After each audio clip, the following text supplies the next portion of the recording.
I'm Ryan Reyes. I'm Dominic Angel. And together we are Un Poquito. Podcast.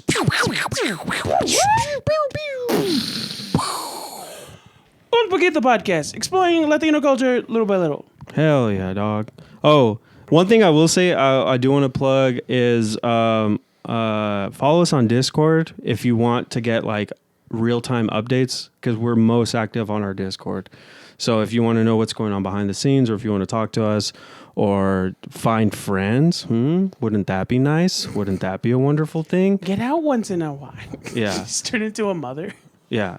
The Discord is popping. There's a lot of stuff going on in there. Music, games, fucking movie recs. There's a drawing room for all the people that draw. Yeah. Anyway, Discord is where it's at. All other things, we have a special guest today.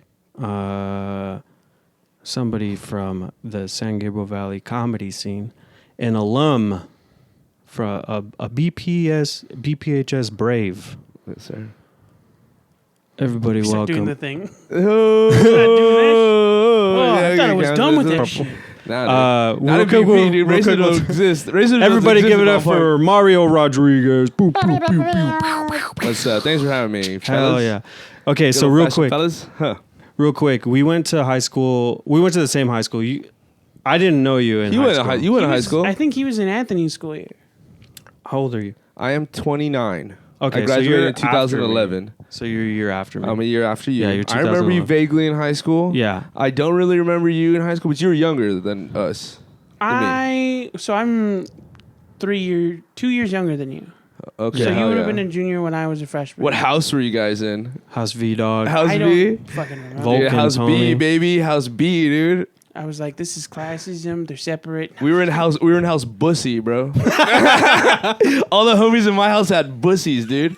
Well, I think by the time, We had top bussies in the class. by my year, like there was so many kids there that they started making like more houses. So there was Oh letters. wow! It became There was suburbs. letters, and then there was like Gamma House or like. Whoa, that's where the Incredible Hulk was. Mine made. was some dumb name. I don't remember what it was.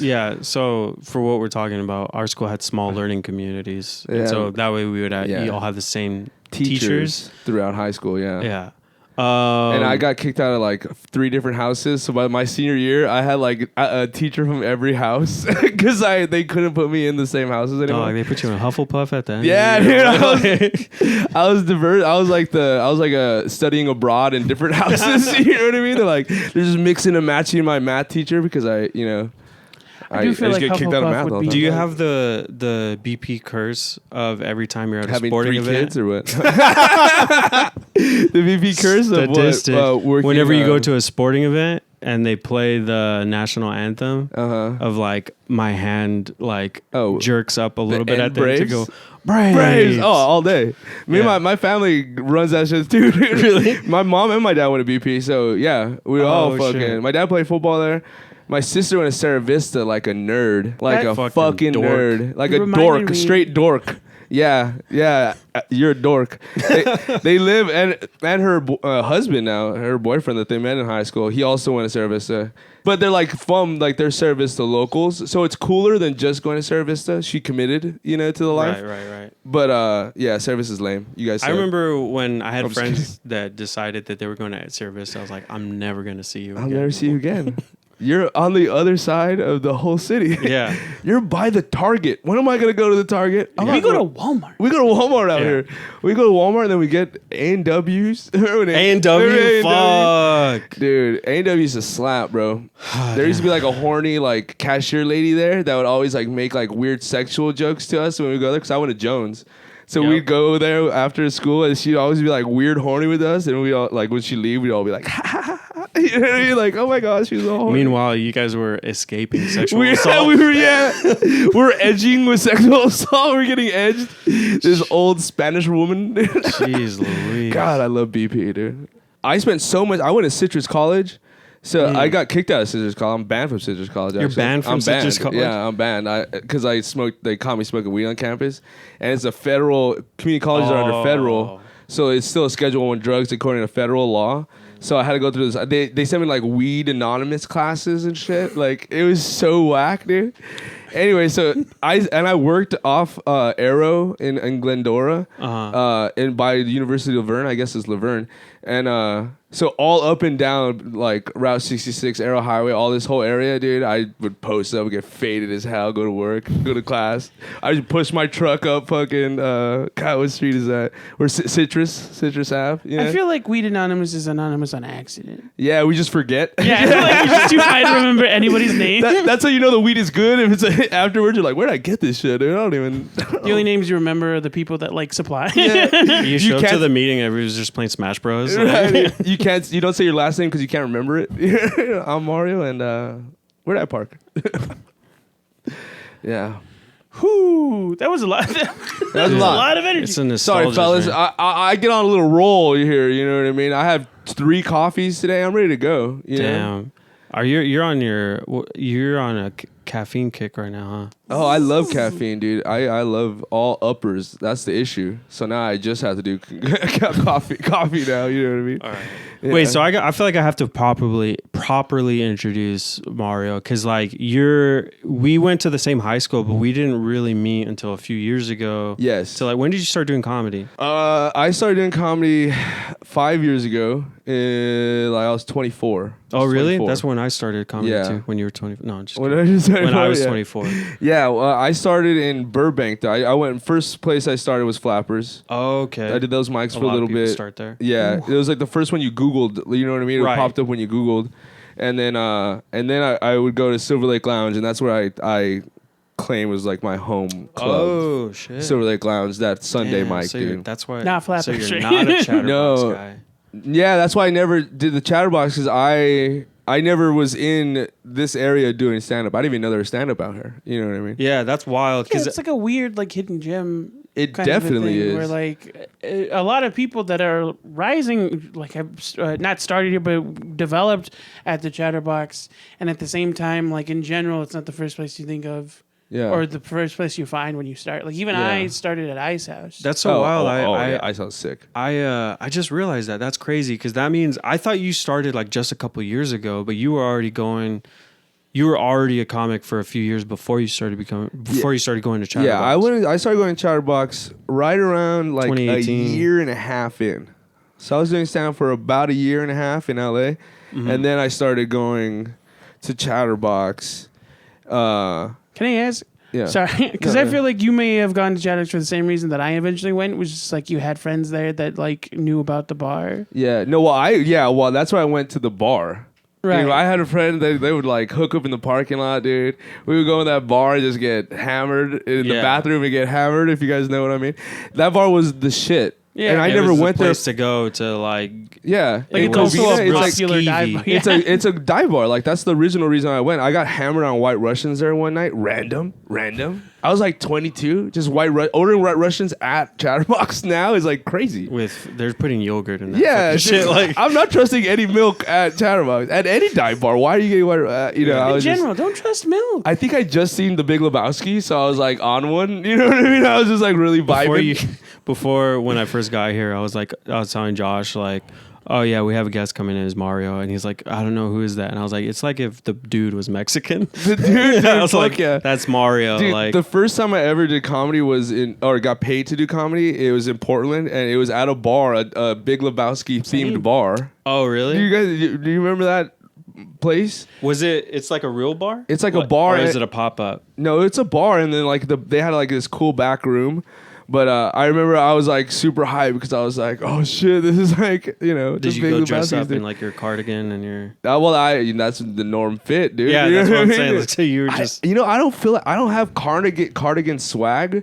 You have cardigan swag. You're just hip enough to pull it off. If I wear a cardigan, dude, I just look like I'm like in the Little Red Riding Hood, when the wolf like wears the grandma's like you're clothes? dressed up as your grandma. You ever see the Hulk wear like cardigan and glasses? You know what I mean? Yeah. That's what I feel. I feel like an imposter. One thing you do pull off that I see every time you're at the Chatterbox is always rocking your fucking pink Crocs. The pink Crocs, they lost, dude. Oh, Pink shit. Crocs, yeah. R.I.P. Pink Crocs, dude. Yeah. Which is like the dude's jellies. Yeah, dude. I love Crocs. They're Birkenstocks. Really? Yeah, they're Birkenstocks. The green ones I got were Crocs, but they were still like the sandal version. Yeah, dude. I don't like shoes really. I remember. Okay, so I have to get something off my chest. Get you something off your chest. So when Mario first started popping up to Chatterbox, I was like, I don't know about this dude. I was like, but so this is what I realized. I'll cut to the end and then go back. Is that I was like, oh, this is just shit that I'm dealing with because I can't do comedy the way that I want to do it. Oh my god. Okay. I was like, because when Mario started popping up, I was like, here's this dude. One, he's from BP, so already I'm like, I don't want no fucking people from Baldwin Park like come. This is my thing. Like, they can't do it too. That's a small town. I'm the only one that can rise. Right. I'm the big fish. Yeah, exactly. So it was like that, and then like just like he would just show up and have fun. Like, Right. And I remember getting, I was like, who the fuck is this fucking guy, man? I would like get upset, and then I was also like hugely depressed. This is when I was working like 100 hours at my job, and I could only go to Chatterbox like once every 2 months. And I was like, and then after I went through, I was like, oh, like why am I mad that this guy is just having a good time and like just doing the thing, like, and it was because I was like, oh, I have this job and I have my house and I can't pursue comedy. And I saw what you had, and I was like, fuck this fool. Hell yeah. Yeah. That's and then, I felt like a lot of people at Chatterbox felt that way towards me early on, if I'm gonna be honest. You know what I mean? It wasn't the friendliest place for me early on, which was chill, because I don't mind that. Like, I've done comedy in so many different places that, like, when you first come in, and I don't change, because, like, that's, I have to do me always, So, like, that always happens, but the thing is, like, consistency is even the biggest thing. You know what I mean? Because, like, at this point, you guys know I'm not a fucking just some loser that just gets fucked. Because at the time, I'm drinking a lot, too. You're leaving that out nicely. That was another thing, too, is that I get hammered, you would get real drunk. And then also, there's this thing when you do comedy, and I'm sure you can see it now, or you probably saw it then, too. But it's like when somebody starts, it's also, I thought you just started. I didn't know that you had been doing comedy. Right. So like there's a thing that when you see people start, you could kind of tell what kind of person they are by the people that they gravitate towards immediately. But the thing with you that was so different is that you were such a fan of comedy that you become elitist the longer you start doing comedy, and then that's a thing that you have to break out of. And I think one of the things is that you've never had elitism. At least that I've seen. Yeah, and it's just like when you find somebody funny, that's why like the shows that you put on are like really like they kind of run the gamut of like who performs. We get everybody. Just like, you get everybody and it's like who you think is funny. Yeah, totally. Regardless of like clicks and like social cachet or whatever. Right. Well, that's why like I started, even that era when I first started going to Chatterbox, I didn't want to do comedy. Like I wasn't doing it like thinking I'm going to be a comedian. You know what I mean? That's like relatively new. That's probably like a year. I've been thinking I can actually be a comic. And, make money and shit. Yeah. I just did this to get hammered. Like I just. So my instincts were right. Your instincts were right, dude. Like I would just go. Well, at that point I was writing. I got really into joke writing because it was right before I went on the road when I started going to Chatterbox. Right. So I was writing like 3 or 4 or 5 jokes a day, and Chatterbox was my like. I would try all my jokes out, and the best ones of that week I'd do at Chatterbox. Right. So there was a process to it. We just would get hammered doing it. We were having mad fun. Well, you're right. I think that was also a thing because you'd mentioned that you got that vibe from a lot of people. Yeah. Yeah, because I think like Dominic was saying, like first of all, not everyone knew that you had already been doing it like a year and a half, 2 years before you even came to Chatterbox. But also like the guys that you were coming up with, as far as I understand, just because they were from my class in high school. Yeah. Were like kind of just starting when you decided to go there, right? Yeah. Well. Yeah, kind of. Yeah, because I started doing it kind of like 2 years or a year and a half before like Buster. Like the guys that I started going with, I was a little bit ahead of them, I guess, in time wise. Yeah. But I guess that does make sense if you think someone just started and they come in. But like I'm not saying like I would go in there. I would say I would do good. You know what I mean? I do well. You know what I mean? No, you would. I would do well. So like when people see that, they see drunkenness, and I would always get like. Before, even now, sometimes they're like, "Oh, did you just all come up with that on your own right now? Did you just think of that all right now?" And it's like, no, like I write intensely, especially at that time. Right. So, you know, I would kind of get offended at the time because I like pissing people off. I'm like a little, you know. I got suspended from school a bunch. Like if anyone, even my friends, if they start getting like too like if they start caring too much, oh dude, I just start bullying them. Dude, I'll bully the fuck out of them, make fun of them. I can just picture you like somebody's like, "Fuck, you just thought of that." I was like, "Man, why is this hard for you?" Yeah, dude. Like just egg them out. Yeah, dude, I should have done that. How frustrating that must be for you. I should have done that. That should have been the response back to try to play mind games with them. You know. You know what's funny is that I feel like I don't know how much like into like if you're because you give me the vibes that I get from you is like you're like Sadhu vibes. Like I don't know if you know what that is. I don't know what that is. So like in India, Sadhus were like the holy people that would just like travel travel the country. Yeah. But like we're talking about it in Patreon, which Sadhu. released on Friday. But like, do you know the name Ram Dass? Ram Dass, yes. Okay, so are you familiar with Bhagwan Das? No. Bhagwan was the guy that he met in India that introduced him to his guru. Yeah. But Bhagwan, there's this movie called, oh man, what is it called? It's called like Bad Guru or something like that.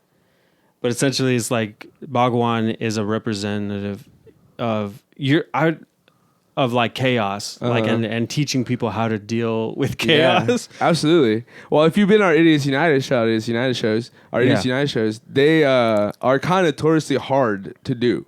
Like you had a great set when you Oh yeah, you had a great set too. But we do kind of you make it hard for the people doing the show. You can't check out. Like you can never check out with our audience. Like as soon as you try to like go into your like, oh, I'm just gonna start doing material, our crowd will turn on you in a second. Yeah. You know, like you have to be present with them constantly, and we cultivate that because me and Buster Brown, amazing guitar player and comedian, like we're so present and we do so much crowd work and stuff. Like they kind of expect you to go up and be like that. That was the thing. You know? So the first time I did.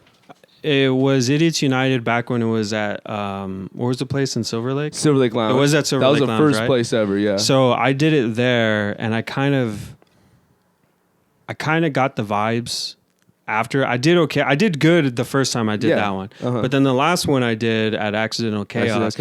I remember I went with our older brother. I went with Anthony and a friend of ours, and I told him I was like, "Hey guys, you guys are gonna see a side of me that I probably would not do anywhere else." But I was like, I showed up knowing like, okay, this is what I have to bring to this show. And so I perform. That's one of the things I like about doing that show. And it's something that I think comedians should do, not just with your show specifically, but like try to play to different rooms. Yeah, totally. So that you could develop a different kind of performance style. Cause I was like, I'd never do crowd interactions or like the way that I started the show with the TV and like I would never that was hilarious that killed, you know, like that's I guess it's just a kind of like came from how I kind of do comedy, the way that Idiots has molded. But like I'm so ADHD, and I know that's overused term, but like I can't focus when I'm on stage unless I'm like unless I'm like active with the crowd, unless I can see their eyes and get into their face, you know what I mean, and really fucking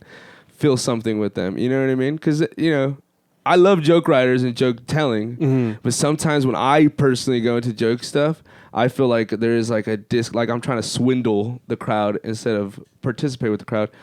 And it is kind of takes that persona, you know what I mean? Whether or not we like it, you know what I mean? You know? Yeah. You know? But Shane Benacci, you ever see Shane go up? Dude, that dude is a killer. Shout out Shane, dude. He went up to our Idiot show and amazing joke writer. Destroyed. But his comedy fits the style of just like, even though he goes up, he performs very much like what's the dude's name? The one-liner guy. Oh, Mitch Hedberg. Yeah. Like he's very Mitch Hedberg, but like naughty. Like naughty. Yeah, very naughty, dude. I never seen him before, and Buster seen him, and Buster booked him, and I was like, all right, pumped. And he goes up, and Chaos is the toughest room we have. It's the bar's close, everyone's walking around, people are fucked up. Not very good sound. Not the sound's tough, you know. and a lot of stuff always going on. So when it all comes together, dude, those are always like the sickest, man. Like when you can bring in, I do so many bars and shit that when you can make it happen, like everyone comes out like fucking God, dude. Everyone feels like God. I did the riskiest move for that show, which was tell the audience that it was their fault the show wasn't going well. Yeah. Well, dude, sometimes you like, I love when comics get upset because then it breaks the kind of, I don't know. There feels to be some sort of like character when people go up on stage, and when that's broken down, and then there's the real motherfucker on stage that's like going back at the crowd. Like there's nowhere to hide no more. You know what I mean? Like you can't really hide behind anything. You have to be on. I think the reason I did it, and I'm not trying to get all philosophical because I was very drunk when I did. That was another thing. I was like, this is the show. Yeah. You just got to be loose and like feel like you got to feel like you're part of the audience. But I think what I was trying to do is like, hey, this is also you guys have a part in this, and you guys need to open up. Because I was like, I forgot who, like 2 or 3 people performed before me, and I was like, their jokes are great and they're performing well, and they're just not getting reactions. And you can see it in the comics, like when you see a comic bombing and they're just like taking it, like, dude, and it's like fuck, because you can see like all the times where these jokes have done well. Yes. And I'm like, and you know the jokes too because you've seen them before. I've seen them perform so much, So then I went up and I was like, just so you guys know, everybody's crushing it tonight. You guys are not pulling your weight, dude. Bombing sucks, dude. Bombing fucking sucks, dude. Oh god. And like I'm starting to learn too that like just because they don't laugh doesn't mean you're bombing. When I feel like when I bomb, I get embarrassed. Right. If they can't shake me and I go up, I'm like, they just didn't feel it. Like, you know what I mean? It was just, we weren't connecting. But when I go up and I get all shy and a joke doesn't hit and I get all in my feelings, and then that's bombing to me. Like when you drop the mask and you're vulnerable up there. Most of the time. Yeah. Oh, I let you go. Sorry. Yeah, that's the thing that I remember when I started kind of setting out as one of my rules. First of all, when you enjoy something, it's the worst thing to establish rules for yourself. Right, yeah. But it was for me to help me develop. I think this is a really helpful mentality of like, I can never remember where I heard it from, but it was like, you just go on. If you're not doing well, you just finish your set that you planned and then you get off stage. Yeah. You don't think about it until after you're off stage. Yeah. Because I think that's like the biggest thing. Like, we hear about this common concept, especially at the beginning of the year, of like resolution comics, of people trying it out the one time just because they're the funniest person in their office or their friend group. And I feel like the number one deterrent is when they bomb immediately. But everyone bombs the first time. Like, that's the thing. Oh, yeah. Nobody's ever automatically good at something they've never tried before. Oh, yeah. And so that was a thing for me every time I went up, was like, it doesn't matter how much they're not laughing, just do it how you have it in your head, and then get off. And then afterward, then you think about it. Then you're like, well, what can I change about how I said things, and how I write it for next time. Yeah. Because then you look at it objectively at that point. You know what I mean? You never want to be so involved with it that like it starts to affect your emotion and like your confidence. Yeah. That's what I've noticed. Like, because I used to coach football and play football my whole life. So like taking that mindset into comedy, where it's like, failure is to be expected. You know what I mean? That's how we grow. Like when I coach kids, I never thought they were going to be perfect. I knew they were going to fail, and that was part of our process. So like, I have to take that myself. Like when I go up and I bomb, not only do I be like, oh, like that's not that big of a deal, you're fine. But also I'm like, okay, well, where could we improve and make that be better? And then now we're moved on. Now we're not thinking about it no more. Because it's like sometimes you can't help but acknowledge it. Like sometimes even I, like when I've done 3 jokes in a row that haven't done well, I can't help but say out loud, it's like, well, okay, I got to work on these. Yeah, exactly. And usually that gets a laugh, but it's those guys that... And it's usually mostly people that have never done it before, and they get stuck in their own head because they expect it to go differently, where they do a joke, it doesn't do well, and then they spend the rest of their allotted time like trying to figure out why that joke's not doing well. What? You guys don't like Toyotas? Right? What? You guys never ate ice cream or what? I think part of I've been there.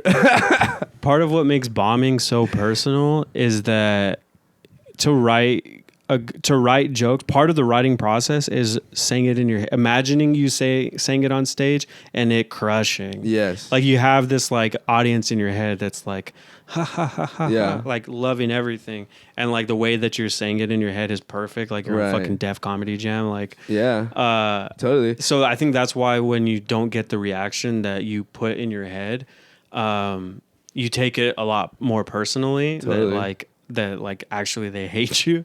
And a lot of times what I used to tell people too that first started off, when one thing I realized also, because I used to go to a lot of comedy shows. I would go to Tomorrow, I would go to Chatterbox, and I would go to this show called Pterodactyl that was like an improv show. And I would go religiously like every week to these comedy shows. And one thing I noticed, especially if I had seen the comic before, or if it was like somebody, it's a common thing, but one thing I noticed is the audience always wants to laugh. Like the audience is there to have a good time for the most part. If they buy a ticket for a show, yes. Right. Yeah. I mean, if you're just fucking At the going bar. to a bar, then obviously they don't want to. They don't want none of it. They're like, fuck this, dude. Those are the fun ones, though. But the thing with like comedy shows at a book show, or even, I mean, I guess an open mic is different, but like for the most part, I would say 85% of the time when a joke doesn't hit, it's because the audience is waiting for the punchline. And in your head, you're like, that was the punchline. That was the punchline. Oh, fuck. Yeah. yeah. But it's like, it's not that they didn't think it's funny. It's that they're Yeah. waiting for the laugh. So then you have to take that back and like go like, okay, how do I make the joke obvious? Yeah. That's one of my favorite things too that people do are like, oh, you guys didn't get that? And they're like, no, we got it. It just wasn't funny. Yeah. You know what I mean? Like everyone understood what you were saying. Just it wasn't funny. Yeah. You know? Totally. Like Colin Quinn said something like not that long ago about what you're saying about writing. Like writing proves you're not a genius, you know? Like and I have a huge issue with that because I do so much crowd work. Mm-hmm. When I go up, I am such both a people pleaser and like somewhat lazy. You know what I mean? So when I go up, I'm like, okay, I go and I start talking to them and we start getting the set going. And if at all I ever start to bomb in any bit, I'll like eject into crowd work, which is a weakness, obviously. I mean, it's a skill. I think really because depends on it's how what you use it. do. Yes. Some people turn it into like a crutch. It's and a that's safety where, like, net or a Yes. crutch, yeah. That's where you get those people that like attack the audience Exactly. for the joke because they can't get their material. To work. Exactly. So like and like understanding that like because then you go into crowd work and I'm like I'm killing it with this shit. I'm talking to these people and then I go into a joke that I wrote that day and it bombs like a motherfucker and I'm like so where are you from? You know what I mean? Like go right into that and then like afterwards I'm hanging out and you're thinking about it and you're like yeah dude like that's the price of writing. You try it doesn't work. That's Right. it. You know what I mean? It's not a big deal. It's not like everyone hates you, but there is a skill to keep going with that. You know? I will say it is like probably the best way to develop that skill because that's something that I struggle with is like general banter. Yeah. And I've slowly been like I do this joke about Einstein being autistic and I'm like, you guys remember Einstein, right? And sometimes it's dead silent. I'm like, the fuck? Yeah. And so I've learned to make jokes out of that. Like sometimes I'll do that at Chatterbox. I'm like, oh, that's right. We all went to the same school. Right. Yeah. Yeah. So the theory of irrelativity. There's certain people that like bombing is a skill sometimes. I feel like, and I think there's certain people that like can crush bombing. Yeah. And it sucks because I know that they feel terrible because they're bombing. Right. But it's like in order, like do you know who Andrew Caudle is? No.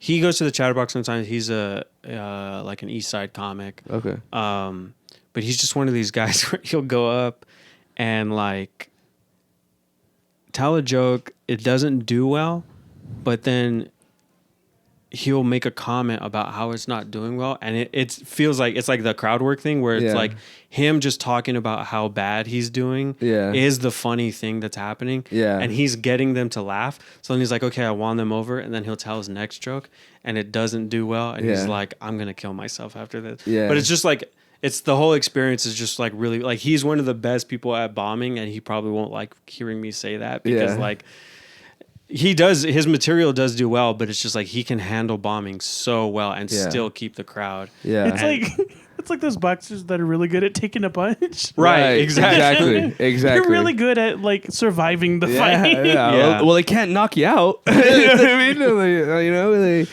mean? No, I'm terrible with bombing. I'm terrible with it. I don't do well. Yeah.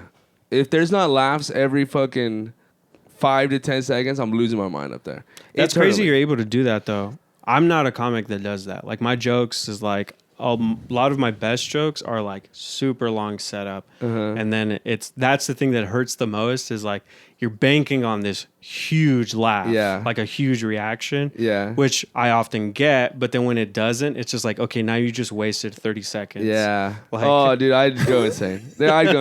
I have issues telling stories because if I can't get enough punches in the story up top, I'm like, this is pointless. Like like you're saying, I'm wasting time. Like because at first I never cared about the audience really. Like the audience's laugh would tell me what was funny or what wasn't funny, but I didn't care about them in the sense that like I even knew they existed. You know what I mean? I knew they existed as like a laugh. Like, you know, right. Now at this point, like I've only been doing it 5 years, so I don't know shit, obviously. But like now when like I'm on stage, it feels more personal. So like if I'm bombing, it's like I feel bad to give that product to them. Right. You know? Especially because with the more shows I do and the less mics I do, it does feel like, oh shit, if you're not making them laugh, that's their night out. You know what I mean? That's them. Like this dude's on a first date. You know, he's trying for you to be good, so everyone feels good, so he can go home and like get a kiss or something. You know what I mean? Yeah, like, yeah. People have lives. Like these fools have kids. These fools have kids. They get a babysitter for you to talk about fucking dirty pussy for fucking 10 minutes. You know what I mean? No. Yeah. So like there is that kind of thing now where it's like, oh shit, I have a responsibility as a comic to not only like be true to what I believe is funny, but to also like have an interaction with these people that means something. That's not just like, you know. I feel like that's why so many couples avoid mics. Fuck yeah, dude.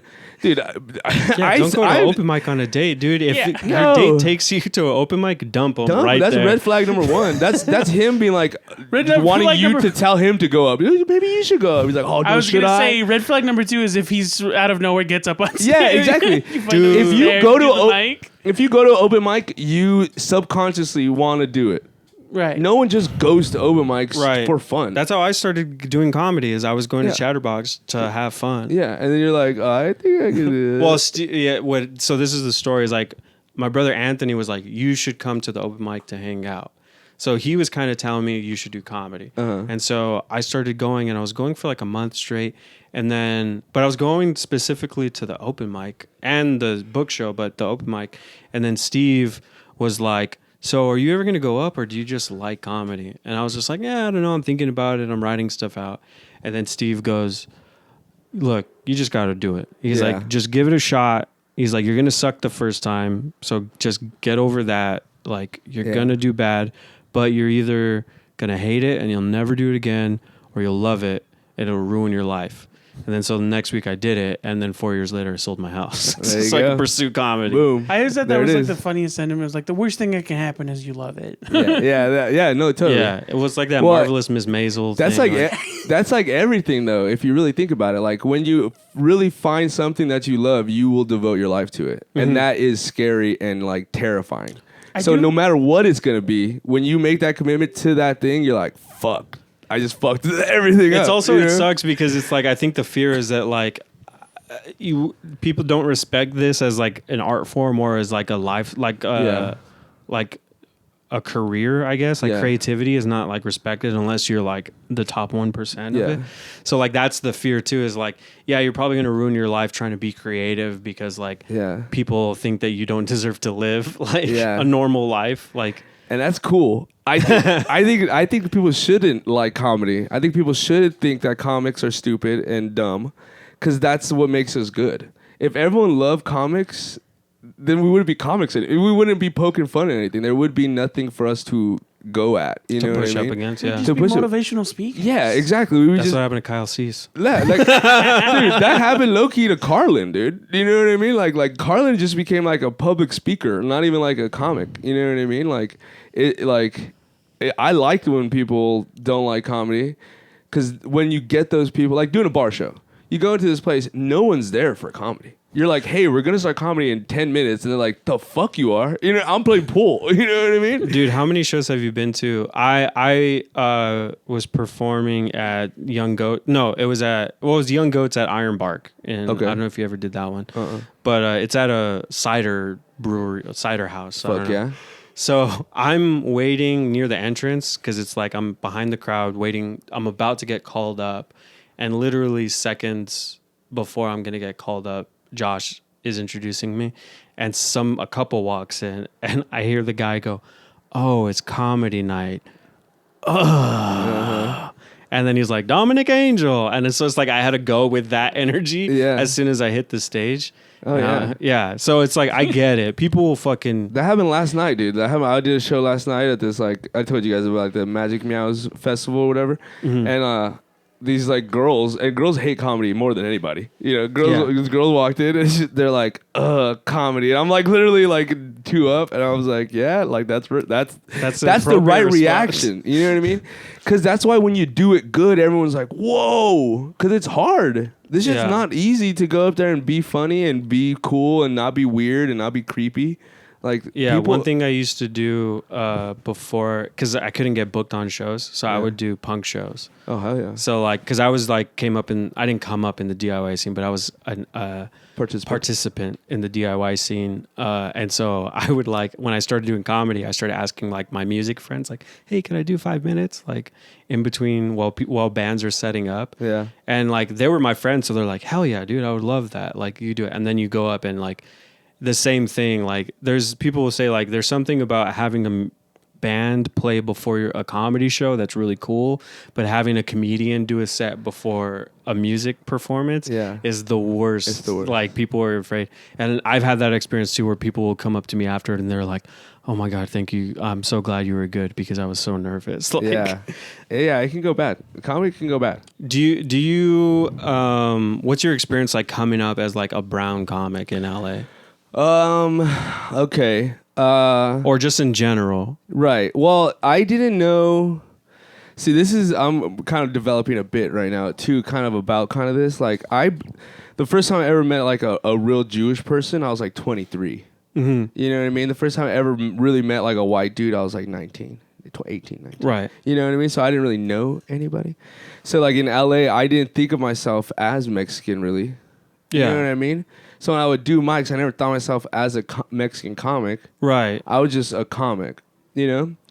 And then I went on the road. I moved into my truck and I started doing mics like all up the West Coast and then down into Denver. And then very apparent when you get out of LA that I'm very much a Mexican comic. You know what I mean? Yeah.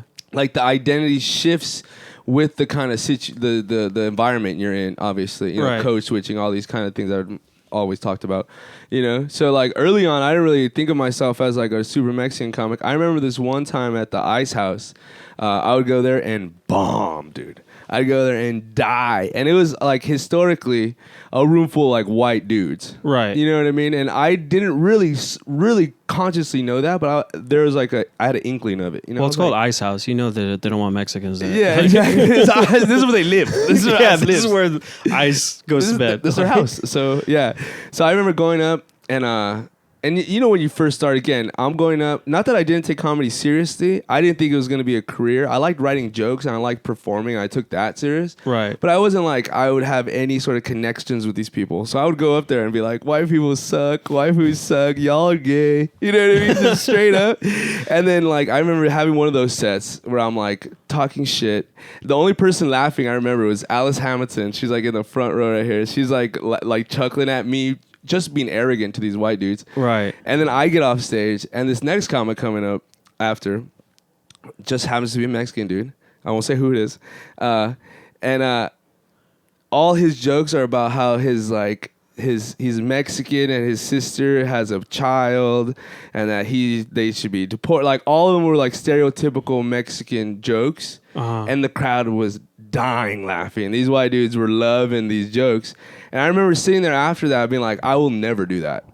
I will never placate ever with my race ever. You know what I mean? Like I would never do that. And like even now, like I'll only really tell like Mexican bits to a Mexican crowd, or like any sort of like stuff like that to like a crowd around here. And like when I go to like a white crowd, I will still like I'll switch into like I have this joke about landscapers and how like the land is like they're like, oh, why are Mexicans the best landscapers? It's because it's our land. You know what I mean? Right. So it's like a joke that's like, fuck you, white people. Like white people are like pets to me. Like I don't get them, and I meet one, I'm like, you're all right. You know what I mean? Like you know, like those jokes I'll do in front of white audiences.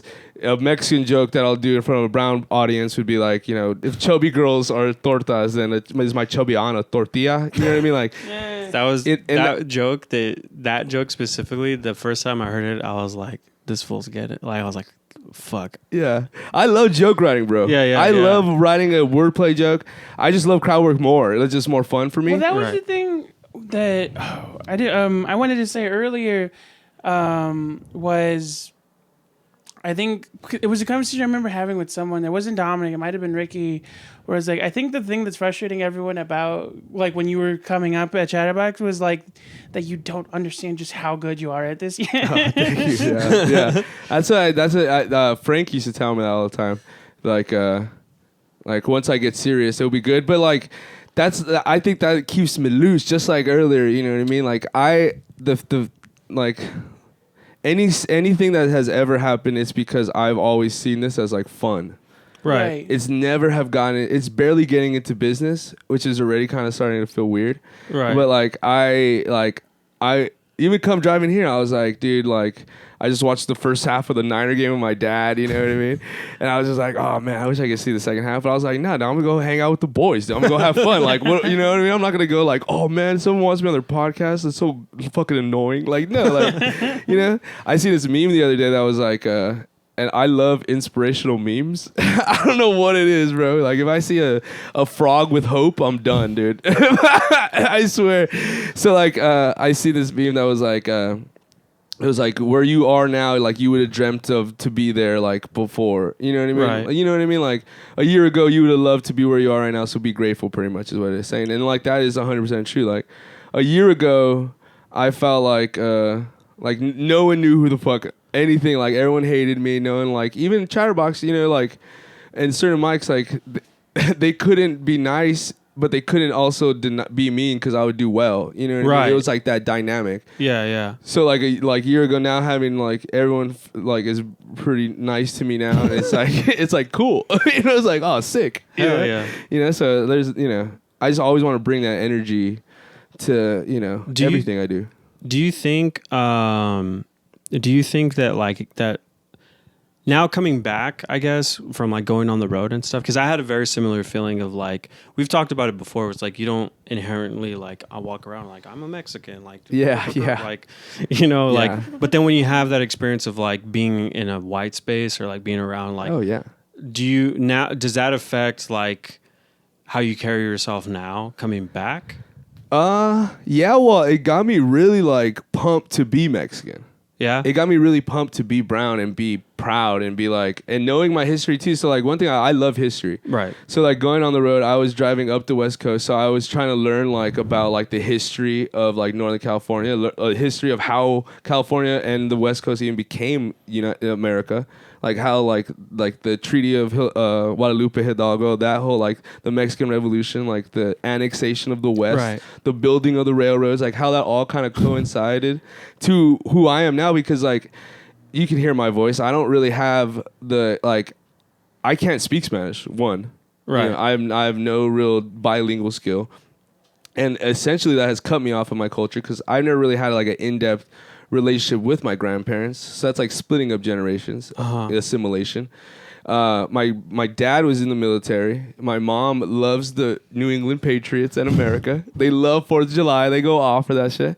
And they're not bad people, but they were raised in the Reagan era. Right. So they tried to assimilate and ditch the accent, ditch the culture for the American culture. And that is me growing up in that, not even knowing that I'm Mexican, interacting with a world that is telling me I'm Mexican was like a huge issue. You know what I mean? Right. But it gave me like a purpose though. You know what I mean? Like I never knew what I was, but I'm like, oh no, like my family has been in California for like 6 generations.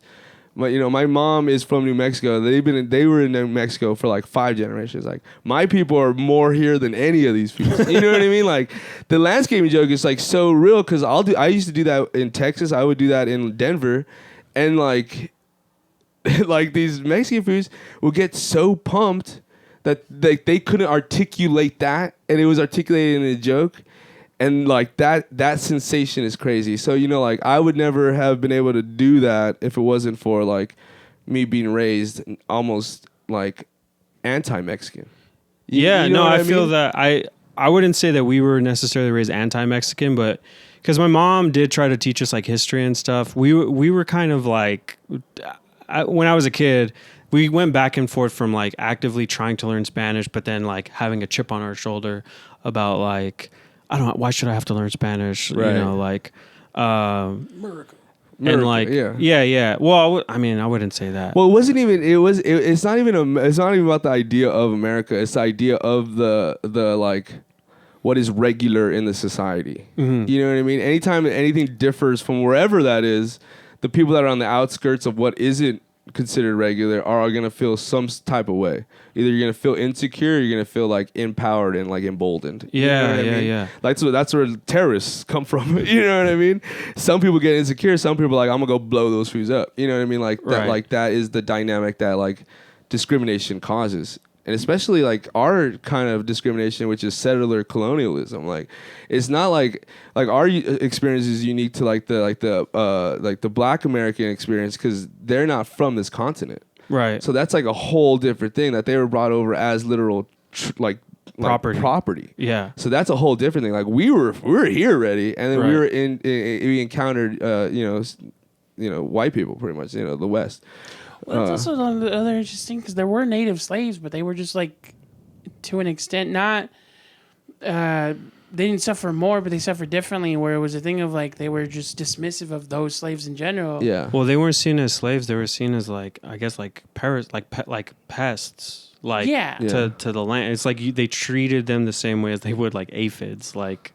Yeah, you're saying the way that Europeans treated Native Americans. Yeah. They saw them obstacles in the way of their land. Right. So it's like the reason why it's because they were capturing slaves. I think it's like going into the property thing. This idea of like, not to say that one is better than the other, but I think that's why like there were native slaves, but they weren't seen as valuable. They were seen as like pests. Yeah. Because especially the way that like, white colonials like justified like why it's okay to like kill non-white people essentially, or like treat the world the way that they did, colonize the world, is like they would try to scientifically explain why it was like black people were subservient. Right. They were like eugenics type shit. Yeah. Totally. And it's like the same thing with natives is like, oh, they're just not good workers. Yeah.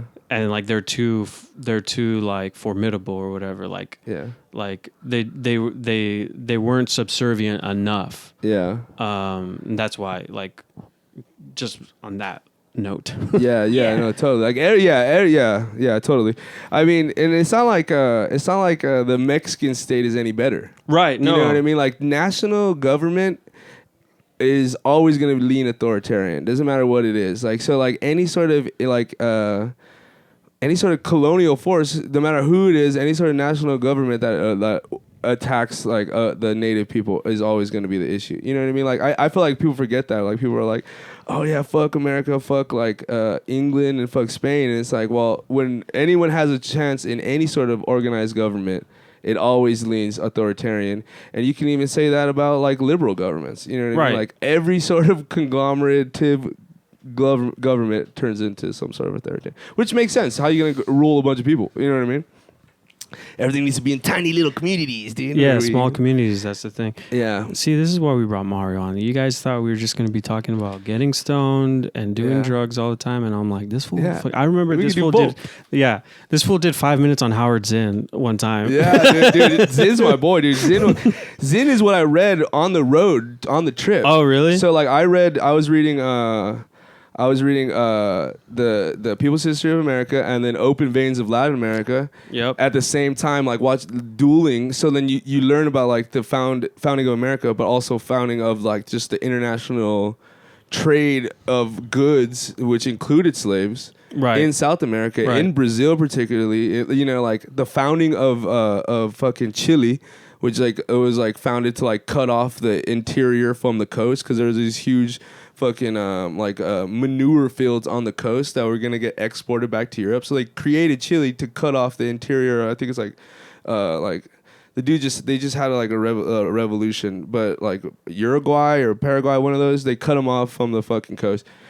So like learning all that stuff, and then I had another book that was like the history of the Southwest. So it was like pretty much trying to disprove the theory of the Bering Strait theory. That like people came over from Asia in this time frame to get to populate our continent. Right. So the theory is that the way they got there was hundreds of thousands of years before, and they used boats because they were very advanced boating communities, and they used boats to travel down the coast to get to where would be Seattle. Right. That sets the timeline even further back, so that the people that founded the first real civilization on our continent in Pueblo, New Mexico, which would later found Mexico City, that they were here so much further than even people even calculate. That just ties our people to this continent even further, is what I'm saying. You know what I mean? Yeah. So learning all that at the same time, I was like, yo. Well, they just recently, like in the last year or so, found a fossilized footprint that predates like what we thought where the people would have arrived. Yeah. So it also, again, to further the point of like it furthers like places our people here. Exactly. And that's a big contradiction or like the big fight in science is like, when did civilization start? Because if it started later than they say, then that gives all indigenous people a more of a stronghold in that they deserve this earth more than anybody. You know what I mean? If we knew that the first civilization wasn't in Mesopotamia, it was actually in like ancient Maya, like that changes what ancient Maya is to the global landscape of history. You know what I mean? But obviously Anglo-Saxon, people don't want that to happen. Scientists don't want that to happen. Saxophones whenever I hear English. Right? I always think of the SNL sketch of just that interrupting dude with the saxophone, like. That dude's from Sierra Vista. Sexy Sax Man? Is he really? You know the viral video, Sexy Sax Man? No. The George Michael guy. The dude that would stand on things. He hates George Michael. Yeah, that guy. So that's the thing is, like, he's from Sierra Vista? That guy's from Sierra Vista. Let's go. Okay. Yeah, that's why, like, every time we talk about this, where we're like, brown people are just trying to exist, and I don't know where this white dude with the saxophone comes in, like, that's a great metaphor. That's a great metaphor for colonialization right there. Yeah, totally. Yeah, or the guy earlier.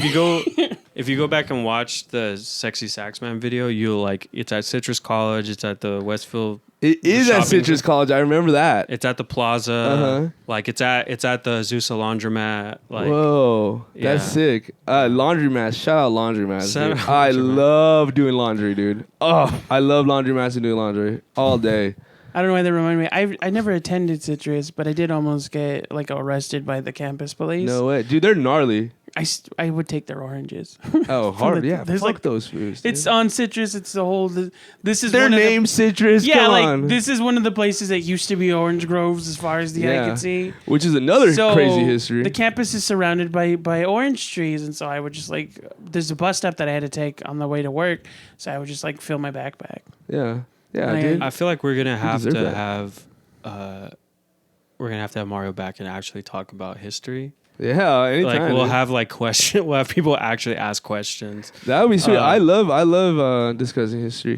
But what are like? You don't have to give any number. You already mentioned a few, but like, do you have like a reading list of like if people were interested in learning particularly about like Latin American history. Open Veins is a must read. Open Veins of Latin America, like Eduardo Guaido. I don't think I'm saying it like Guaido or something like some shit. I don't speak Spanish. None of us do. No, none of us in this room speak Spanish. Oh fuck yeah, let's go. Yeah. That dude, see, that's like that's such an interesting, because I've done a bunch of acid. All right, dude, I've done so much acid. That's what we're talking about on the Patreon. You just let it. You guys do. You guys are talking OCD. about that on the Patreon. We were just talking about it because my thing was that I was like, Mario's coming in. I want to talk about psychedelics. Yeah. So like that was getting mentally prepared, and then we just like had it. Jumped in it. Yeah, no. So like about the acid though, like I learned really early on in my trips that like language and communication is like the cornerstone of humanity. Right. Like us conveying a signal of something else, like that is a whole thing, you know? Right. So like have to know what something's called to remember it. Exactly. And then you have to to remember it and then to pass it down for generations, like that transcended whatever the fuck was going on with humans. You know what I mean? The fact that we can mass communicate. So like the language thing is super personal to me because I don't know language. I couldn't have a super good connection with my literal ancestors that were alive, my grandma and grandpa. You know what I mean? Like my grandma was chill, but both my grandpas only spoke Spanish, so I wasn't able to really like fucking talking bro to bro. You know what I mean? Like, what the fuck is going on? Like you lived during the Mexican Revolution. Like you lived during World War II. Like you lived during like fucking the Zoot Suit riots. My family lived in East LA. You know what I mean? Like shit. I can't verbalize that though. You know what I mean? Like So, like. The fact that we all kind of struggle with language like shows like the true cost of like colonialism and like demolishing culture instead of embracing culture. You know? I'm glad you brought that up because I recently was a guest on a podcast called Todo Chido, which means it's all good. Hell yeah.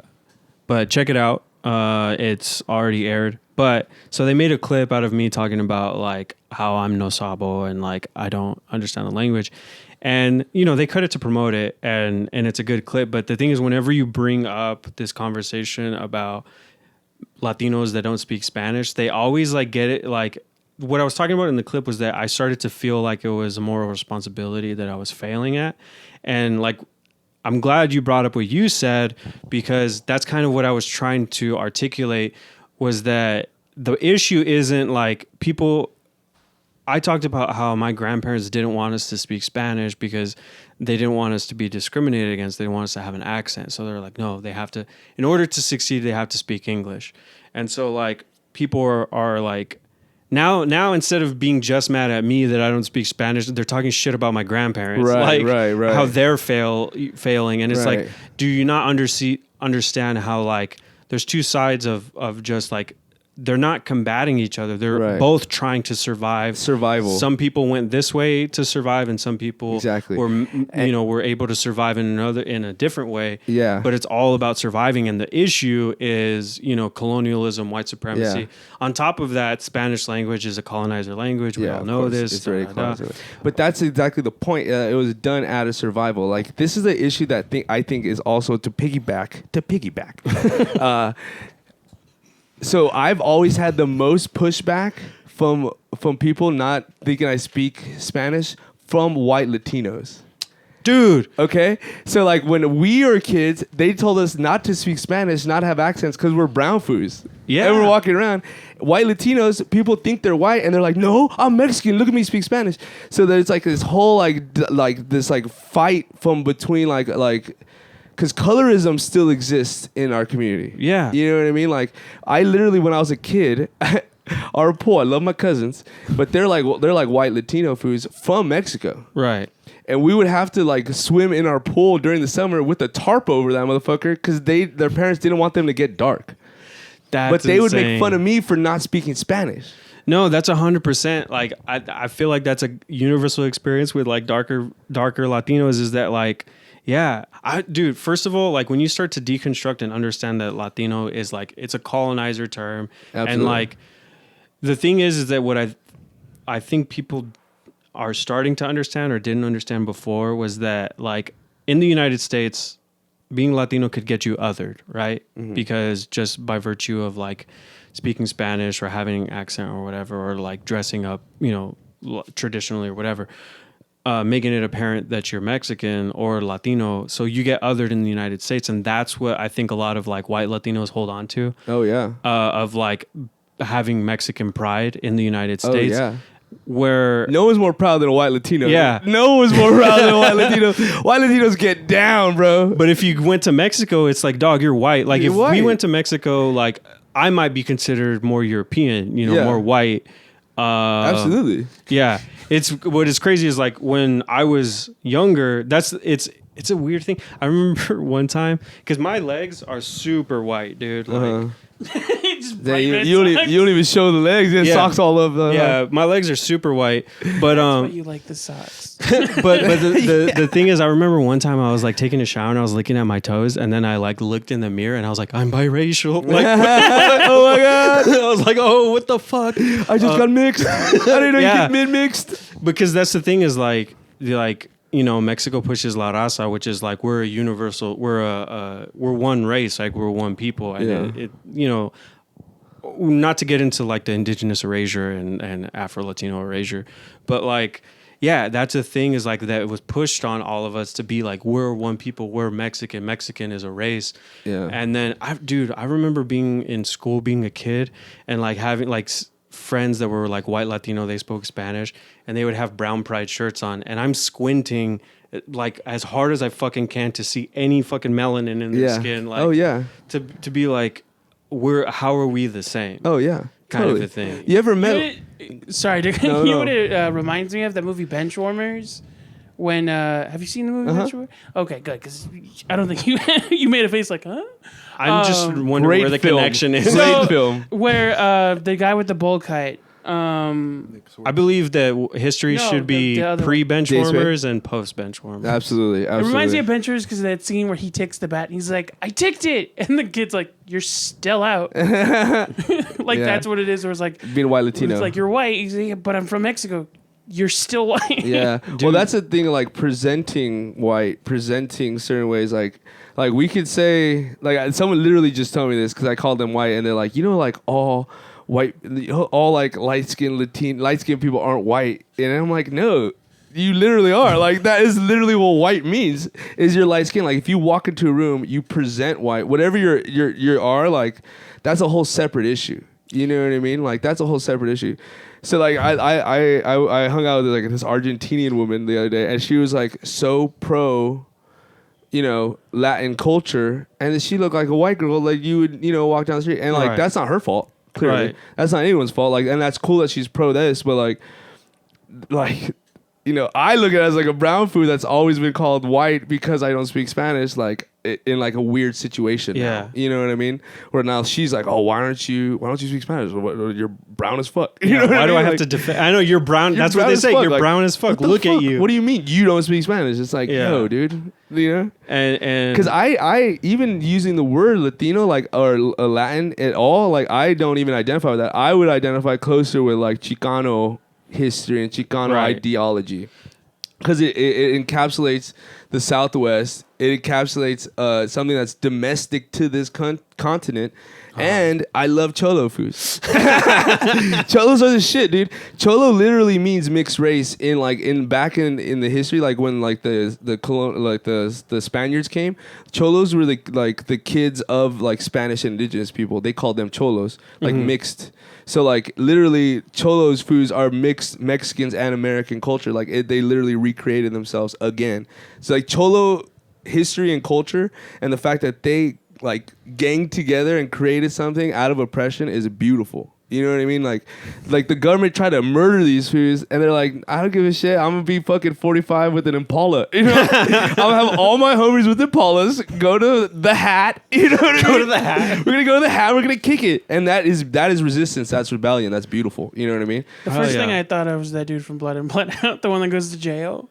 Yeah. And like, oh, and never mind. The joke is lame. God damn it. experiences growth in there. And learns about himself in there, Gives up a little chon chon. Yay. Hey, who hasn't given chon chon in this room? You know what I mean? We're talking. Yeah. We were actually talking about that. Actually. That's the Patreon, dude. That's the Patreon. Save for the Patreon. Save for the Patreon. Chon Chon's strictly Patreon. Yeah. Yeah. No. Fuck. I fucking love everything you're saying right now, dude. No, thank you. Yeah. Thanks for having me. It's been great because it's like you're articulate. I think part of it is because my education has been mostly through articles, like not necessarily through. So I can't even like name like article like authors or titles. It's like it's all a lot of like online discourse and a lot of historical articles, and it's a lot of stuff how I have built.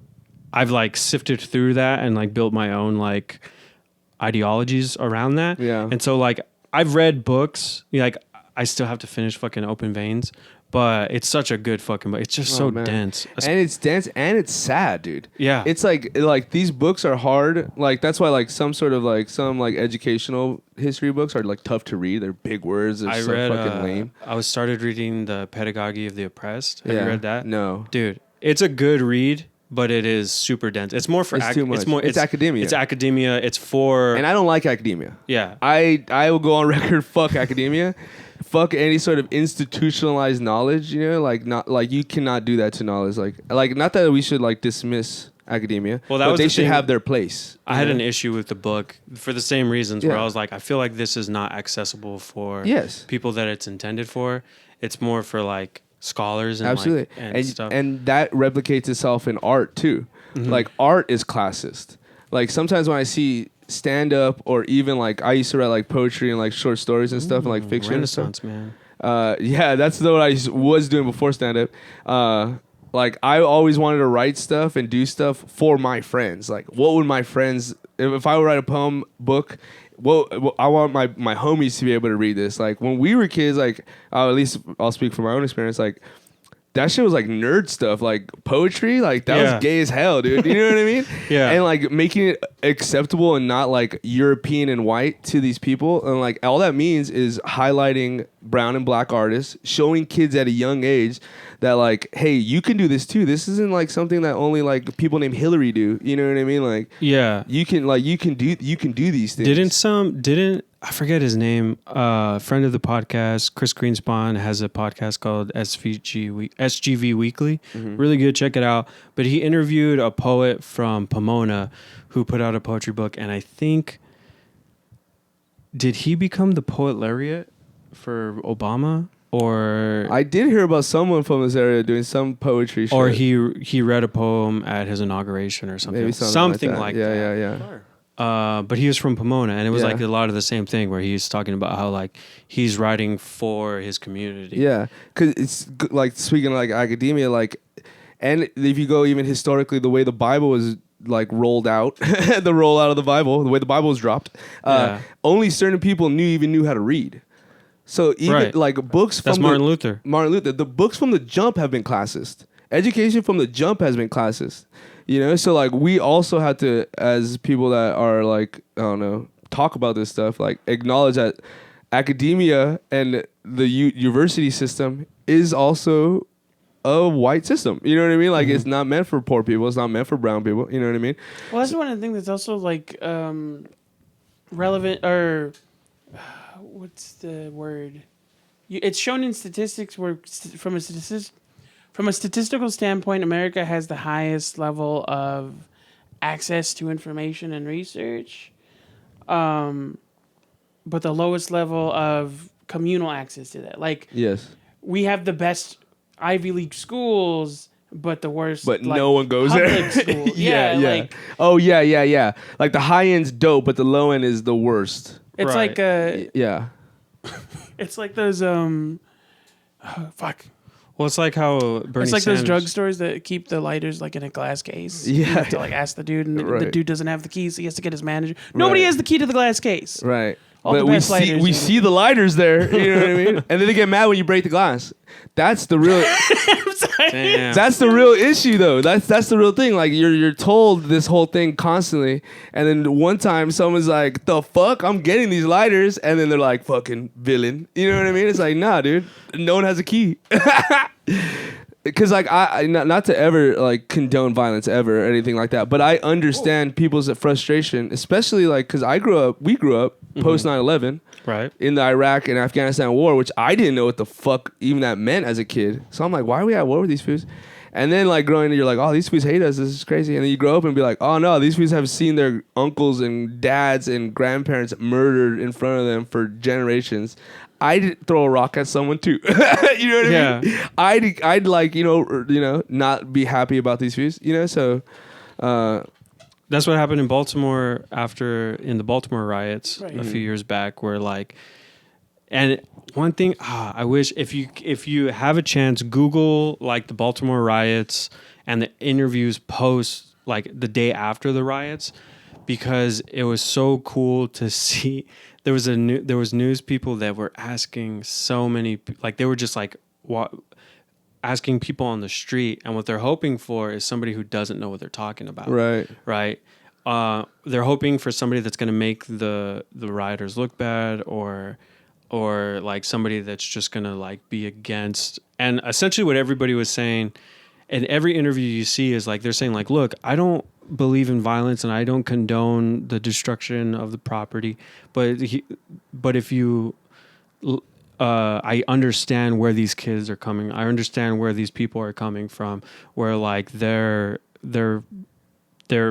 desperate and they feel like they need to push back against something because they're being, you know, brutalized by the cops. Yeah. And it was just like, I'm not even doing it justice, because it was just like, I remember one specifically, they stopped this woman who was just walking by, and they're like, what do you think about the riots that happened? And then she goes off onto this full thing about how like actually like there's a systemic issue happening here, and the people are trying to fight back in the only way that they can. Yeah. So they burn a Target. Yeah, you know? yeah. And that's dope. Like I remember the Target burn, the Minnesota one. I was pumped because it doesn't matter. You know what I mean? Like it's a corporate building. None of this matters. Target's like, fine. Target's fine. The CEO was like, I don't care. No one cared. But they have insurance. They use that as an excuse all the time. Like that like any sort of destruction in these riots is like a sign that like these people are violent. Yeah. But it's like poverty is violence. Yeah. You know, high rent is violence. You know what I mean? Like the price of eggs is violent. Like just because you're not bleeding doesn't mean they are not being violently oppressed. Right. You know what I mean? Like what is violence? Oh, all of a sudden now we break a window. Oh no, now you're violent. You know what I mean? And let's stop acting like we don't like violence. The fucking dudes that made the Constitution were fucking rebels. Yeah, you know yeah. what I mean? Like they were literally killing Yeah, dudes. this country was, if we're going by your terms, we're built on rebellion. Yeah. But that's like the thing about how like after World War II, Japan tried to colonize Korea, and all the European countries were like, no, you don't get to do that. Like, Yeah, no, come on. You're not white. Yeah. That's barbaric. Yeah, totally. It's civilized when we do it. Yeah, we're trying to bring them tea. Yeah. Come on, you gonna deny tea? But It's the thing they got from Asia. Right, exactly. They bring it back to them. Hey everybody, we want to take a second to thank our sponsor, Legacy Teas and Spices, which is a company run by our mom, Angel Amesco, who's here with us today. Hey guys. Normally me and Ryan give you the spiel, but today we're going to let my mom tell you about her teas, so why don't you take it away? Yeah, I just wanted to mention we have several medicinal teas in stock. A lot of people have been asking. A lot of people have New Year's resolutions that they're working on. So we have tea to help. And so I just wanted to mention we have an immune system to help boost your immune system. We have a stress-free tea. We have a good night tea that helps with sleep. We have a turmeric ginger that helps with inflammation. We have a detox that's a cleansing tea. We have a digestive aid. We also have a weight management tea. We're all trying to get healthy right now, and with a proper diet and some exercise, these teas can really help you out. We have different sizes, and today we're holding up, this is like a starter size. It's a $12.95, but with your code you get the discount, and this can give you about 12 servings, give or take, depending on how much you use. But this is all artisan, hand blended by myself. And yeah, we have many flavors. Check out our website. using UP23 at checkout so that we know you came from watching Un Poquito podcast. It gets them 23% off their entire purchase online at legacyteasandspices.com. All right, thanks you guys. Thanks for having me.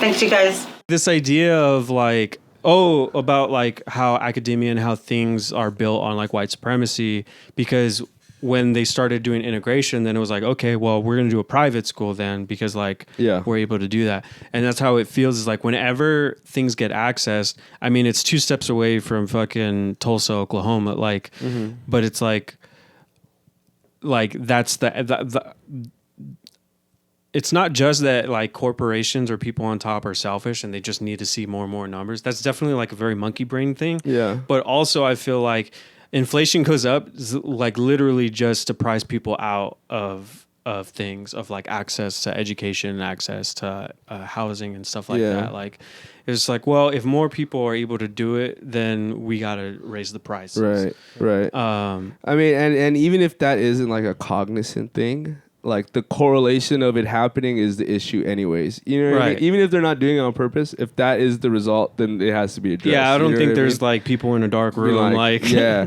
Because like, I mean, that's really kind of not how the world would work, but it like inflation and like this like the basic needs of people and like the seemingly like like they can't get it right. The invisible hand or whatever. That just seems like it's always keeping everything apart. There is something weird about that. But that is a good argument, because it's like in Spain in like the 30s when the Spanish Revolution was going on, like they abolished a bunch of stuff in the anarchists in Catalonia. And one of the things they abolished was tipping. So like you no longer tipped anybody because it was disrespectful. Like everyone made a living wage, so there was no reason to tip these people. Right. They weren't serving you. They weren't, tipping them was like looking down, like I'm like you're like peasant. Right. You know, they were just making you a meal. Like, you know what I mean? It wasn't anything. And they got paid from their business enough that they didn't need to be tipped. In our society, the servers rely on your tips because they're so underpaid. Yeah. You know what I mean? So the irony about that is the where tipping originates from was bribery. People wanted extra attention, so they would bribe the waiters to do that. Right. And when that's what I use it for. And for a while, you show up with the 20 whatever. Yeah. So for a while, it was looked down on by the establishment owners until they figured out they could use it to their advantage. We're like, okay, you can accept these tips, but that means I'm going to pay you way less. And that's the thing that's so stupid. Once it was established that they could do that, then tipping became ingrained into the process in general. Right. That's the thing that's so crazy too, is that the reason why they fucked the like what was benefiting the worker was that like, well, you can't make more money than me off of your tips. Like I'm facilitating you earning those tips, so I have to benefit. I get the cut of your tips. Yeah, totally. Well, I mean, that is the kind of the idea of what, like, goes back to like what Marxism would be, is that the worker would keep the majority of the profit over like the owner of the company that doesn't produce the actual product. Like labor instead of ownership, like labor versus capital. You know, the age old debate. Dog, this is what we were gonna have do you know who Julian Zaragoza is? I shouldn't say his name. We have to bleep that out because we were going to have a guest on to talk about communism right before he showed up. And I was like, the people have been waiting for us to talk about it. Yeah. But I was like, it's so funny because I kind of joke about it every so often about communist shit. Anyway, doesn't. Well, I mean, communism, like all these ideologies, it's almost pointless to talk about, because they truly cannot be defined in the sense of what we know of them at the time. Like, if you bring up communism, that might mean something totally different to like 10 different people, because they've heard propaganda on the word communism their whole life. Right. You know, like anarchism is a perfect example of that. Like I don't choose any ideology, but if I were to choose one, it would lean closer to anarchism. Right. And anytime you ever say that, they're like, oh, well, you just want chaos. You just want people running around the streets. You want no laws. But that is actually the opposite of what anarchist organizations operate. Like, it is based on agreements. It is based on organization. Like, an unorganized anarchist movement is an oxymoron. Like, to be anarchist is to be ultra organized, is to be ultra in agreement with the people that you're working with. Right. And they do that so that in like the people that are in power can like stigmatize these words and make them something else. Like, even when you said earlier, like, I don't want to seem conservative. Like, conservatives are not conservative. They're radical as fuck. These right-wing conservatives are some of the most radical people you will ever hear, but somehow the propaganda has pushed that these people are fucking conservative. You know what I mean? It's like, a dated term. It's a dated term, and they use it to their advantage. You know what I I say mean? the same thing about That's- liberals. Liberals, Because, like, absolutely. some of the liberals I know are the most conservative people. you know? Exactly. And they use these terms to condemn other terms, you know? Yeah. Well, I was gonna say that concept is something that we brought up to bring up the Patreon again. Yeah. But that people rely on the muddled interpretation of the word. Like Yes. even with communism, they want people to not fully know what it is. Yeah. So that they can claim that anything they don't like is communism. Yeah. And it's like, well, sometimes it's not. Sometimes that's literally capitalism. Yeah, absolutely. I mean, you can even look at like you know, I stood off the Discord shit on Twitter for a long time ago, but even when you look at like the birth of the founding of the Soviet Union after like the Bolshevik Revolution, like Right. the worker councils that were supposed to be in place after the revolution, fucking what's the food that started? Lenin. Like, as soon as he got into power, he dismissed all the worker councils. So it went straight from what would be typically considered a communist motto with the worker councils involved in the national government. It immediately went into an authoritarian military state. Right. So like, you can't even point to the Soviet Union as a true communist like organization, because as soon as they got power, they became authoritarian. So Lenin used communism, the label, to gain get power. people on his side, to get power, and then also the United States uses the label communism to make them to turn their own people against. Exactly, make it seem like they're communist authoritarianism. You know what I mean? I would say that that's a commonality with most like Absolutely. attempts at communist regime. Almost every single left-wing government And that's that why gets there shown. isn't an actual representation of it in history. It's Yeah. because someone's always used it to get what they wanted and then completely flipped the script on everything. Yeah, absolutely. I mean, you can see that all over South America. Oh, sorry. Wouldn't that expose a weak point in communism? That people always use it to abuse? Yeah, absolutely. I will say this to that point is the thing is that whenever you have a huge system of power, like you were talking about, these like conglomerates or an authoritarian, they're going to use whatever tools they have at their disposal. And so when we talk about capitalism or communism in like, oh, these are just economic ideologies, right? We're talking about things theoretically. And so people will use communism to say, like, people that are pro-communist will use the theory of it to be pro, but the idea that exposes a weak link to it is like all the things that we see this in Cuba, right? When we talked about during the last year or the year before, when like Cuba was overthrowing Yeah. the dictator, was like a lot of the issues that these people are seeing, a lot of the all of the issues that we see with communism or with communist countries or oppression, we also see here in the United States. We have a huge population of unhoused people. We have huge population of, I forget what the percentage is, but it's like a huge percentage of children that go hungry. We have a poorly educated population. You know, we have people that aren't earning enough income to survive. So I'm not saying this to be like, oh well, I'm fucking pro-communist and like we should overthrow everything and like and you know, overthrow the government and replace it with communism, because the issue isn't necessarily the economic policy or whatever it is. It's authoritarianism, right? Yeah. So totally. like, it's not. I'm not saying that you were arguing for like pro-capitalism, but I just like that tends to be what the Jedi versus Sith arguments are. Yeah. It's Well, like- everything leans authoritarian. Capitalism, communism, literally every sort of big power will always lean authoritarianism because that is how it will. That's literally authoritarian is control. You know what I mean? So like any sort of that's why like I try to stay away from all political ideology, and even to like try to convey political ideology to someone else because like all that matters. One, we are not active.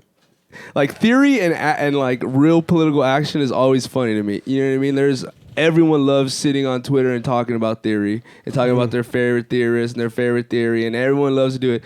But how many people have been in a street organizing local people? Never, almost never. Right. You know what I mean? So like when you go to talk to real foods that have like kids and are trying to feed their family, they don't want to hear about Lenin.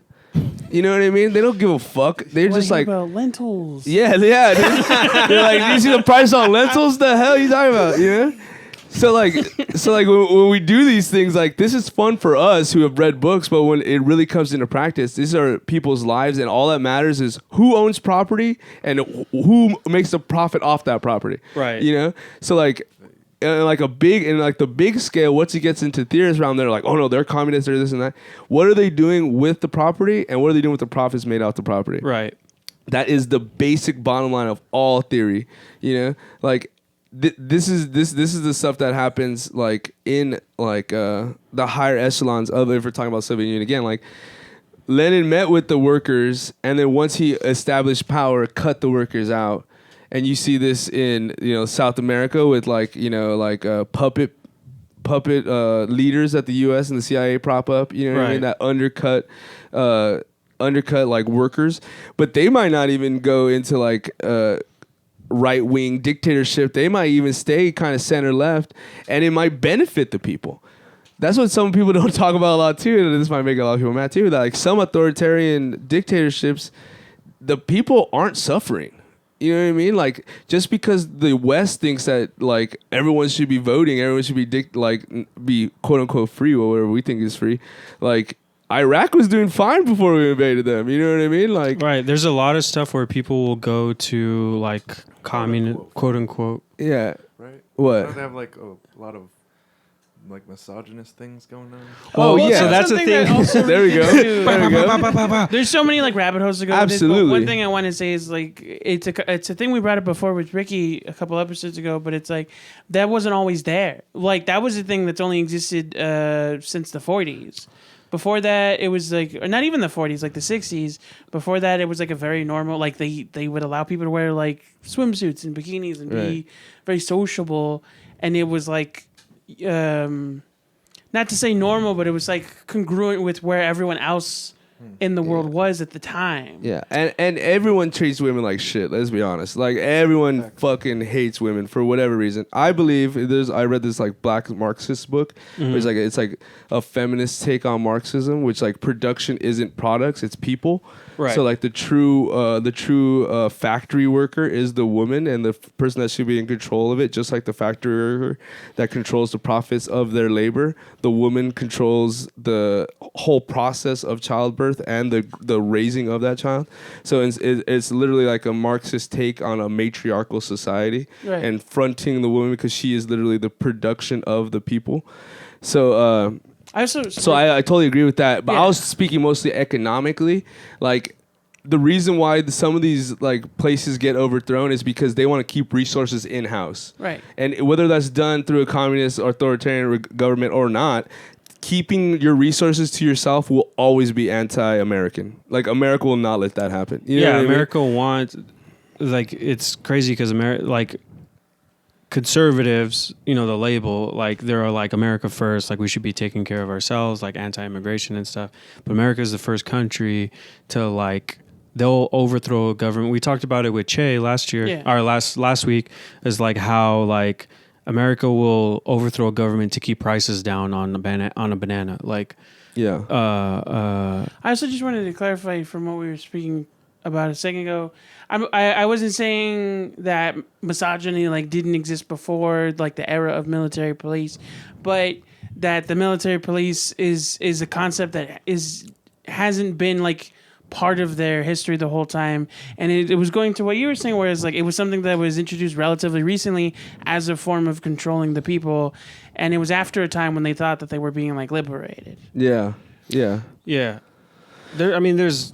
And that's not to say that we're speaking as aspects. This is just like Yeah, dude. Collecting I information. I spend most of my time in my truck smoking weed. So, I mean, you know what I mean? Just listening to fucking Soviet speeches. Dude, yeah, dude. Nah, dude, I've been on this shit. Like, I've been watching like animated history of like events that I didn't know about. So, like, I learned about like the founding of Brazil and like the rise and fall of Napoleon, which I never understood. I never understood like the vacuum. So this is a great. Oh, here we go. Okay. So the French Revolution, right? Right. The French Revolution that we all think, the French Revolution that we all think that was like very liberal, right? Right. Like that overthrew monarchy, but what it created was a vacuum of power that leads to Napoleon, a intense dictator. You know, so that is another example of how a left-leaning working movement like has like this like emptiness at the top because it's not supposed to be like a conglomerate government, and that leads to a dictator. You know what I mean? Yeah. Because Napoleon was fucking nuts, bro. Like he literally tried to take over Europe in like 1810. You know what I mean? It wasn't that long ago. You know, like he took over Prussia, he took over Spain, he was like expanding his power and at the same time preaching what's that? Enlightenment. You know what I mean? You're both at the same time colonializing the modern world and preaching enlightenment, which is so counterintuitive. Right. You know what I mean? Like you're saying that you are above God, that man is now can replace God while becoming literally destroying other cultures like a god, I guess, you know? This whole time I'm thinking. Talk about a Napoleon complex, am I right? Am I right? Is that where that comes from? I know it's Napoleon Dynamite complex. The whole time I was thinking, like, God damn it. I lost my thought. Oh, sorry, I had to finish the joke. Yeah, but that's another example of like, you know, most things lean authoritarian if they're not like consistently managed, and if they get too big, like any sort of big government is always going to be a problem. Always, like if people in their community can't run their own community, there will always be issues.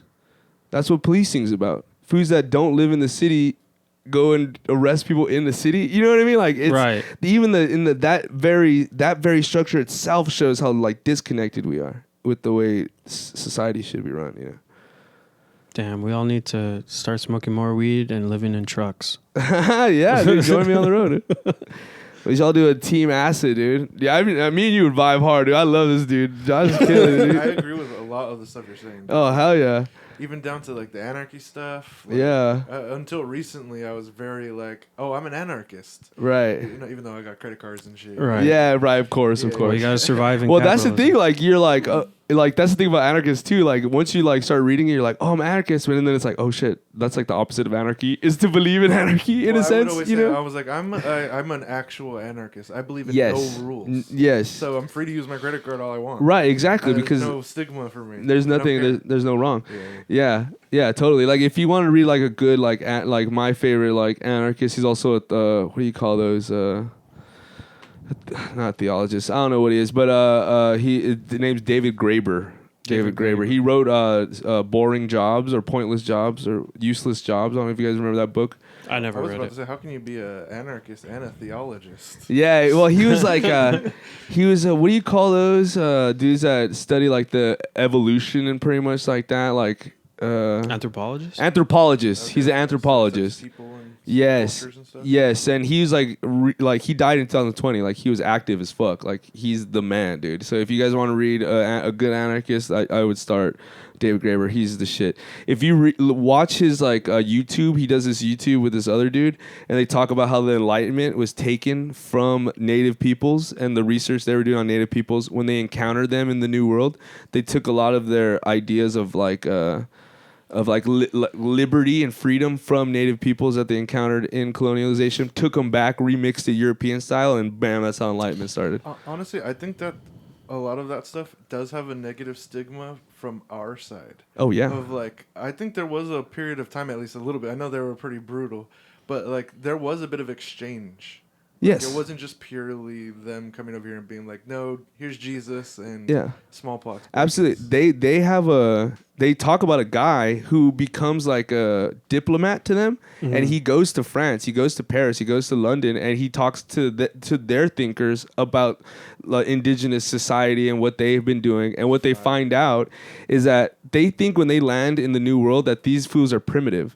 But really, these fools have just went through like their own political turmoil for 200, 300 years. So these are very sophisticated political organizations that they're encountering when they get to the New World. And that's one thing that guy is trying to convey to them is like, no, you guys are going to find something. This is a very well-developed system that we already have here. You know, so they tell that story in that video. Super cool. But David Graeber. Oh, okay. Yeah. David Graeber? David Graeber. Yeah. But they just think because they like dress in like exactly simple clothes and have simple homes. They have no steel. They have no real minerals like that. You know what I mean? They made huge civilizations pretty much out of wood and dirt. You know what I mean?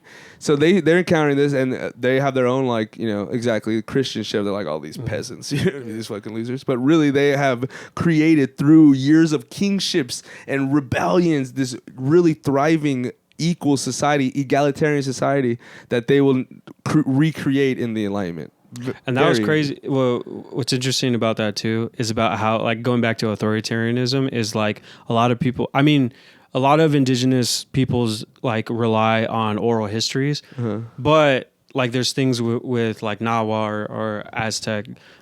Is that one when the Europeans came and like overtook them, they burned all of their libraries. They had like extensive libraries, but the thing that was crazy to think about like about authoritarianism is that like I think it was Montezuma already did like he there was like a ruler that already burnt like destroyed all of their libraries. Oh yeah, and then they had to like start it up again. Oh yeah, yeah. But totally. It's like that's a thing is like the knowledge is wealth. Knowledge is wealth, yeah, and like to the victors go the spoils. You know what I mean? Like that's what kind of I'm a little bit. I'm not that I'm unbothered, but I'm like that's just the deal. Like you that's lose history. the fight, that person won the fight. That's the winner. Absolutely, dude. Because we got knocked out. Absolutely, I tell a joke about that where I was like, I've seen a video, but this is pretty much like if I say 2 + 2 is 5 and you say 2 + 2 is 4 and we fight about it and I kill you,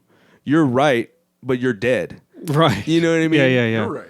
Yeah, I'm right. Exactly. I gotta go have my stupid babies, and my stupid babies gonna populate the earth, and that is why white Latinos exist. You know what I mean? Because just because they're wrong doesn't mean they didn't win.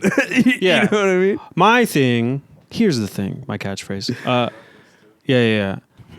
Sorry, I talk so much. No. This is all great. You know, this is all great. Great fans. Yeah. After this, we'll get that. So my thing about that whole thing is like obviously because like it's not like we didn't have wars over here, and like you said, there's a very sophisticated system, and there's like all of this conflict and turmoil in and of itself, and that's how people are.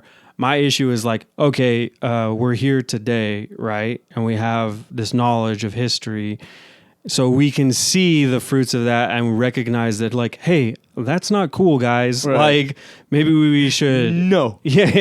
Exactly. No. Well, it's kind of like, yeah, we're people and we have these tendencies, and like that's what everybody was doing back then. But it's also like, as time moves on, we understand like that some things we don't. On one hand, I would say these things aren't good. Like we shouldn't just murder. We shouldn't. Hey guys, maybe don't genocide. Well, you know, Good idea. Right. Solid. Pretty easy. 28 years, no genocides on my book. Right? But it's also like it's not necessary, you know. But what we're seeing is like a lot of the fruits of those wars and that labor or whatever is like it's made such a stark imbalance in where we are now that it's okay for us to look at that and say like, hey, these things aren't wrong and we should rectify. Yeah. We should make moves to rectify the current status. Yeah, that's evolution. That's literally evolution. You know. But anyway, Well, thank you again for coming. Thanks for having me. It's been great. It's been fun. Thank you for watching. If you made it this far, what's your favorite government? That's a good one, dude. Who's your favorite government of any time? Of any time, not just currently. You know, all it's like who's your favorite basketball player of all time? No, let's make it something like we talked about comedy earlier. Who's your favorite comedian and why? There you Made go. it this That's far. So from all of us, at Un Poquito, Don't Fly.